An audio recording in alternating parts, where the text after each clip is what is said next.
Welcome to new TV Telugu. కల్కి చిత్ర దర్శకుడు నాగ్ అశ్విన్ పెట్టిన ఓ సోషల్ మీడియా పోస్ట్ ఇప్పుడు మరింత ఆసక్తి రేపుతోంది.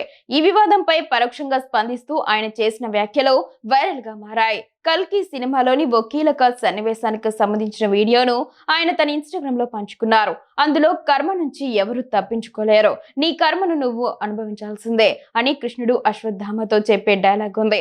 దీనికి జరిగిన దాన్ని మనం మార్చలేం, కానీ తర్వాత ఏం జరగాలో మనమే నిర్ణయించుకోవచ్చు అనే వ్యాఖ్యను జోడించారు. ఈ పోస్ట్ ను నాగశ్విన్ పరోక్షంగా దీపికను ఉద్దేశించే పెట్టారని నెటిజన్లు, సినీ వర్గాలు భావిస్తున్నారు. కల్కి నిర్మాణ సంస్థ వైజయంతి మూవీస్ నిన్న ఓ సంచలన ప్రకటన చేసిన విషయం తెలిసిందే. సినిమా సీక్వెల్ నుంచి దీపికా పడుకొనెను తొలగిస్తున్నట్లు అధికారికంగా వెల్లడించింది. ఒక ప్రాజెక్టుకు పూర్తి స్థాయి నిబద్ధత అవసరమని, ఆ విషయంలో దీపికతో కొనసాగలేకపోతున్నామని వారు తమ ప్రకటనలో పేర్కొన్నారు. అయితే అసలు కారణాలను మాత్రం స్పష్టం చేయలేదు.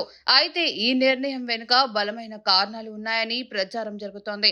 రెమ్యునరేషన్ పెంచాలని, రోజుకు 7 గంటలు మాత్రమే పని చేస్తానని, తనతో పాటు వచ్చే 25 మంది సిబ్బందికి 5 స్టార్ వసతులు కల్పించాలని దీపిక డిమాండ్ చేసినట్లు కొన్ని వార్తలు చక్కర్లు కొడుతున్నాయి. అయితే ఈ ఆరోపణలపై దీపికా పదుకొనే గాని, ఆమె ప్రతినిధులు కానీ ఇప్పటి వరకు ఎలాంటి అధికారిక ప్రకటన చేయలేదు.